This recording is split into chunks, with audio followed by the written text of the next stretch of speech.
Ciclones tropicais, o motor de calor da natureza. É um título bem forte, né? E é exatamente isso que a gente vai desvendar hoje. Vamos mergulhar a fundo para entender o que realmente move essas tempestades gigantescas. Furacões, tufões, ciclones. A gente ouve esses nomes e já imagina, né? É aquela força, aquela intensidade toda. São nomes que impõem respeito. Pois é, são nomes diferentes, mas que no fundo descrevem a mesmíssima coisa. Uma força da natureza absolutamente incrível, uma tempestade giratória colossal. Mas a grande pergunta que fica é: o que está por trás de tudo isso? Porque, olha, não é só vento e chuva, não. Existe um motor, sabe? Um motor complexo, fascinante, bem no coração de cada uma dessas tempestades. E é esse motor que a gente vai desmontar peça por peça. Então, para começar, vamos entender por que os ciclones tropicais são, bem, um tipo bem especial de tempestade. Olha só esse nome, Sistema Convectivo de Mesoescala, ou SCM. Pensa no SCM como se fosse um time de tempestade, sabe? Todas jogando juntas, organizadas por horas a fio. Bom, ciclones tropicais, eles são tipo a seleção campeã desse esporte. São os mais organizados, os que duram mais e, com certeza, os mais poderosos de todos. E é aqui que a gente vê a diferença fundamental. De um lado, a gente tem as tempestades comuns, que são de núcleo frio. Elas nascem do choque entre massas de ar com temperaturas diferentes. Mas o ciclone tropical, ele é outra história. Ele é uma máquina de núcleo quente. A energia dele vem todinha do calor da água do oceano. É essa a grande sacada. É isso que explica o poder e aquela estrutura perfeitinha que a gente vê nas imagens de satélite. Ok, então, como é que a natureza prepara um desses? Existe uma receita, sabia? Com ingredientes muito, mas muito específicos. E não dá para pular nenhum. Vamos lá, para a nossa lista de compras. Primeiro, água quente no oceano. Esse é o combustível. Sem isso, nada feito.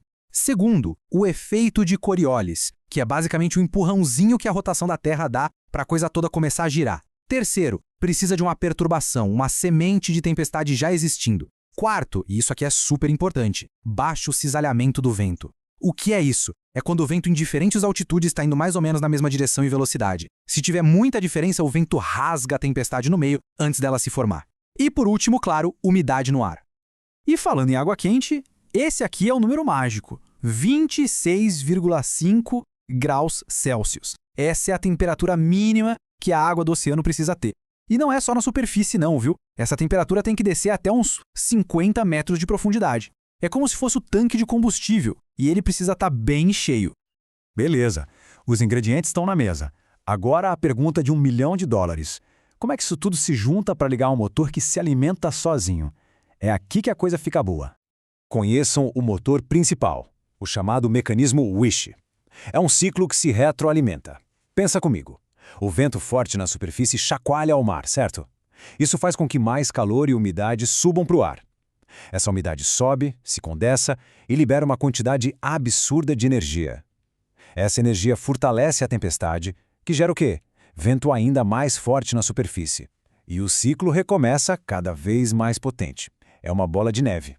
Mas, espera aí, todo motor precisa de uma ignição, de uma faísca para começar, né? E é aqui que entram as torres quentes. Imagina elas como se fossem chaminés gigantes e superpotentes de ar quente e úmido subindo muito rápido.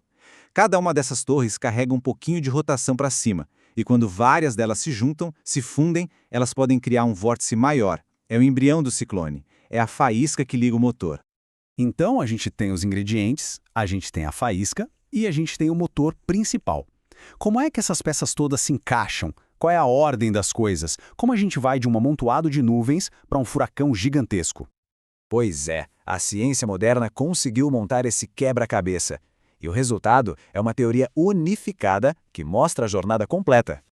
Então o processo é mais ou menos assim, em 4 passos. Primeiro, tudo começa como uma perturbação, um aglomerado de tempestades. Segundo, essa perturbação se move para cima daquele oceano quentinho, o combustível. Terceiro, as torres quentes, as faíscas, começam a aparecer, se juntam e formam um vórtice maior, mais organizado. E quarto, com esse vórtice formado, o motorzão principal, o Wish, entra em ação e acelera tudo, transformando aquilo num ciclone tropical de verdade. No fim das contas, é isso. É uma jornada de escala. Começa com tempestades individuais, meio bagunçadas, e termina com um motor gigantesco, perfeitamente organizado e que se alimenta sozinho. É a natureza transformando o caos em uma das estruturas mais eficientes e poderosas que a gente conhece. Bom, entender a teoria é uma coisa, mas ver essa jornada acontecendo no mundo real, isso é ainda mais impressionante. Vamos pegar um exemplo clássico. Alguém arrisca um palpite de onde muitos dos furacões mais fortes do Atlântico começam a sua jornada? A resposta talvez não seja a que se espera. Não é no meio do oceano, não. É bem mais longe. Olha que incrível! A viagem começa lá nas terras altas da Etiópia, com um simples aglomerado de tempestades. Esse sistema viaja por dias, cruzando o continente africano inteiro. Só depois de uma semana mais ou menos é que ele chega no Oceano Atlântico. E aí sim, com as condições certas, ele encontra aquele combustível todo e pode se transformar numa depressão tropical e, quem sabe, num furacão. É uma viagem épica de milhares de quilômetros antes mesmo de virar um ciclone. Isso mostra o quanto nosso planeta é todo conectado. E tudo isso nos leva a uma pergunta bem séria para o nosso futuro. A gente viu que a água quente do oceano é o combustível desses motores. E a gente sabe que os oceanos do planeta estão esquentando. Então, como será que esses poderosos motores de calor vão reagir a esse excesso de combustível? É uma questão fundamental com a qual a gente, como sociedade, vai ter que lidar.